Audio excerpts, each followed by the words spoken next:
Hello मेरे प्यारे बच्चों, आप सभी को इससे डियर सर में स्वागत करता हूं। मैं आप सभी के लिए क्लास 10th के लिए मोस्ट इंपॉर्टेंट ऑब्जेक्टिव प्रश्न लेके आया हूं जो कि बहुत बहुत महत्वपूर्ण है। आशा करता हूं कि इस वीडियो को पूरा देखिएगा, क्योंकि इस वीडियो में मात्र क्वेश्चन बैंक से प्रश्न लेके आया हूं जो 2021 से पूछा गया है। ठीक है, द्वितीय पाली से क्वेश्चन जो पूछा गया है मैं सारा क्वेश्चन इस वीडियो में कराने वाला हूँ, क्योंकि 2021 से आप सभी लोग 2021, 2022, 2024 तक आप पढ़ लेते हैं क्वेश्चन बैंक से भी प्रश्न, तो आप सभी लोग आराम से आपको 80 प्रश्न में से 40 प्रश्न आराम से आपको बन जाएगा। आशा करता हूँ कि इस वीडियो को पूरा देखिएगा, क्योंकि इस वीडियो में बहुत बहुत इंपॉर्टेंट इस वीडियो में प्रश्न है। क्योंकि आप सभी लोग को अभी से सोशल साइंस की अभी से मात्र 4 से 5 वीडियो भी देख करके आप सभी की अच्छे से तैयारी हो सकता है। ठीक है, चलिए वीडियो के बिना स्किप कोई देख लीजिएगा। ठीक है, चलिए वीडियो को स्टार्ट करते हैं। देखिए, मेरा पहला प्रश्न है,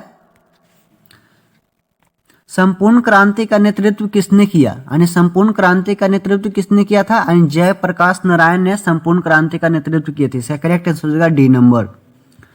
मेरा दूसरा मेरा प्रश्न है, बांग्लादेश स्वतंत्र कब हुआ? ठीक है, बांग्लादेश स्वतंत्र कब हुआ था? यानी कब हुआ था? 1971 ईस्वी में हुआ था। इसका करेक्ट आंसर हो जाएगा सी नंबर। मेरा तीसरा मेरा प्रश्न है, भारत में किस राज्य में सर्वप्रथम पंचायती राज की शुरुआत हुई? यानी कब किस में हुई थी? यानी राजस्थान में हुआ था। ठीक ना, इसका करेक्ट आंसर हो जाएगा ए नंबर। देखिए, मेरा चौथा मेरा प्रश्न है, निम्नलिखित में कौन केंद्र शासित प्रदेश है? तो कौन है? इसका सही उत्तर देगा सी नंबर। यानी चंडीगढ़ जो होता है केंद्रीय शासित प्रदेश होता है। देखिए, मेरा अगला का प्रश्न है, संघ सरकार का उदाहरण है। यानी संघ सरकार का उदाहरण है कौन? इसका करेक्ट आंसर हो जाएगा ए नंबर। यानी अमेरिका जो होता है संघ सरकार का उदाहरण है। देखिए, मेरा अगला का प्रश्न है, भारत का केंद्रीय बैंक कौन है? यानी भारत का केंद्रीय बैंक कौन है? यानी रिजर्व बैंक ऑफ इंडिया जो है भारत का है। ठीक है, इसका करेक्ट आंसर होगा सी नंबर। देखिए, मेरा अगला का प्रश्न है, कृषि उत्पादकों के मानकीकरण के लिए मानक का प्रयोग किया जाता है। यानी किसको किया जाता है मानक का प्रयोग? इसका करेक्ट आंसर हो जाएगा, याद रखिएगा, एक मार्क। यानी एक मार्क होता है मानक के लिए प्रयोग किया जाता है। इसका करेक्ट आंसर होगा बी नंबर। मेरा अगला का प्रश्न है, निम्नलिखित में कौन प्राथमिक क्षेत्र से संबंधित है? तो कौन है? कृषि क्षेत्र जो होता है प्राथमिक क्षेत्र से संबंधित होता है। बहुत मोस्ट इंपोर्टेंट प्रश्न है। देखिए, मेरा अगला का प्रश्न है, बिहार में प्रायः कैसी मिट्टी पाई जाती है? यानी बिहार में प्रायः कैसी मिट्टी पाई जाती है? जलोढ़ मिट्टी पाई जाती है। करेक्ट आंसर हो जाएगा सी नंबर।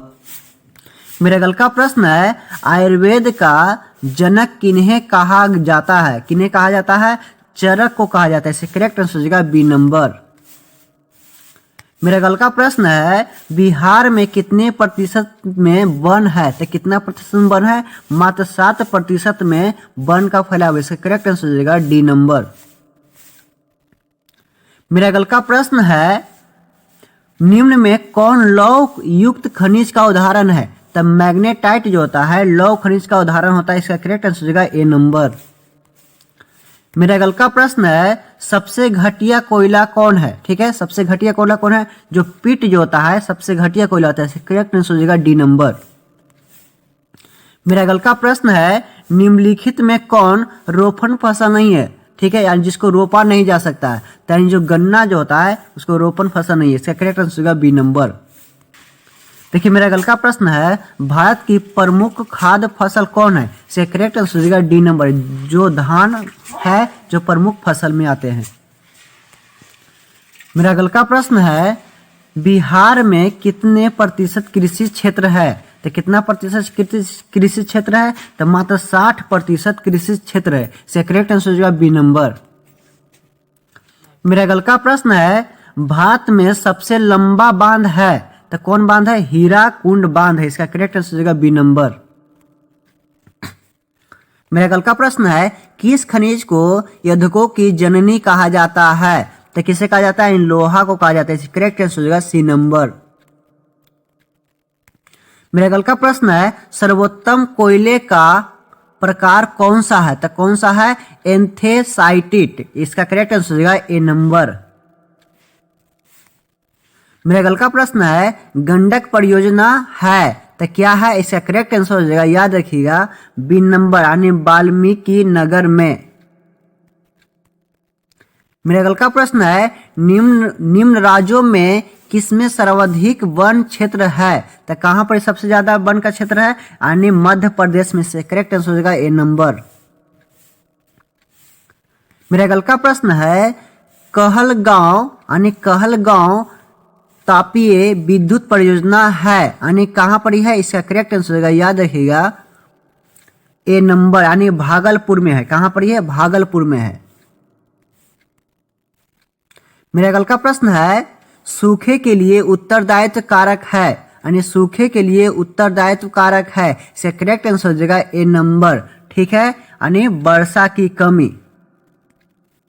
मेरे अगल का प्रश्न है, बिहार में कौन बाढ़ प्रवण क्षेत्र है? इसका करेक्ट आंसर हो जाएगा, याद रखिएगा, डी नंबर, उत्तरी बिहार जो होता है बाढ़ का प्रवण क्षेत्र है।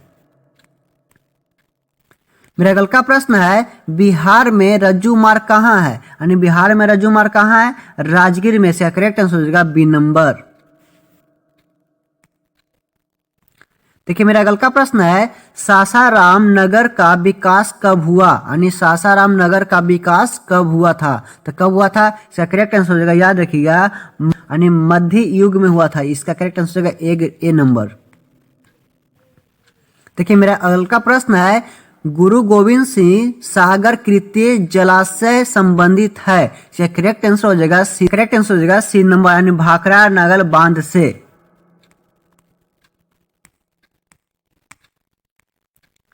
देखिए मेरा अगल का प्रश्न है, सर्वाधिक भूस्थल प्रबंध राज्य है, तो कौन है? इसका करेक्ट आंसर हो जाएगा ए नंबर, उत्तराखंड।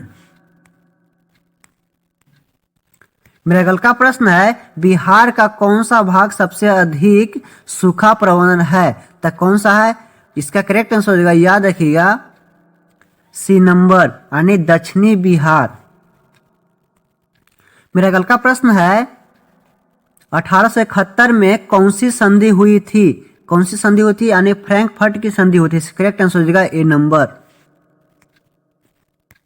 आशा करता हूँ आपको यह वीडियो अच्छा लगे तो चैनल को जरूर सब्सक्राइब कर लीजिएगा और बेल घंटी दबाना ना भूलिएगा, क्योंकि इस प्रश्न में बहुत मैं इंपॉर्टेंट क्वेश्चन लेके आया था। ठीक है, आगे चलते हैं। देखिए मेरा अगल का प्रश्न है, 1830 की क्रांति के बाद फ्रांस में किस प्रकार का शासन स्थापित हुआ? यानी कब हुआ था, किस तरह का स्थापन हुआ था? इसका करेक्ट आंसर याद रखिएगा, बी नंबर, यानी संवैधानिक, यानी संवैधानिक राजतंत्र। मेरा अगल का प्रश्न है, रूसी की बोल्शेविक क्रांति का नेतृत्व किसने किया था? यानी किसने किया था? इसका करेक्ट आंसर हो जाएगा सी नंबर, लेनिन ने किया था। देखिए मेरा अगल का प्रश्न है, एशिया और यूरोप के बीच में कौन सा प्राचीन स्थल व्यापारिक मार्ग था? यानी कौन सा स्थल पर व्यापारिक मार्ग था? इसका करेक्ट आंसर हो जाएगा बी नंबर, यानी रेशम मार्ग।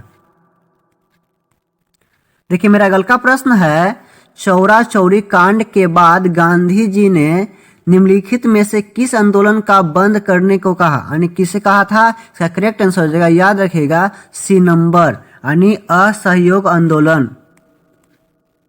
मेरे अगल का प्रश्न है, अंतर्राष्ट्रीय मजदूर दिवस कब मनाया जाता है? तो कब मनाया जाता है? इसका करेक्ट आंसर हो जाएगा, याद रखिएगा, बी नंबर, यानी 1 मई को मनाया जाता है। मेरे अगल का प्रश्न है, वर्तमान में भारत में कितने केंद्र शासित प्रदेश है? तो टोटल 8 होते हैं। इसका करेक्ट आंसर हो जाएगा सी नंबर। मेरे अगल का प्रश्न है, सूचना का अधिकार संबंधित कानून कब प्रेरित हुआ? यानी कब हुआ था? इसका करेक्ट आंसर हो जाएगा, याद रखिएगा, बी नंबर, यानी 1905 ईस्वी में हुआ था। आशा करता हूँ आपको यह वीडियो अच्छा लगा तो चैनल को जरूर सब्सक्राइब कर लीजिएगा और बेल घंटी ना दबाना भूलिएगा। चलिए वीडियो को देखने के लिए धन्यवाद।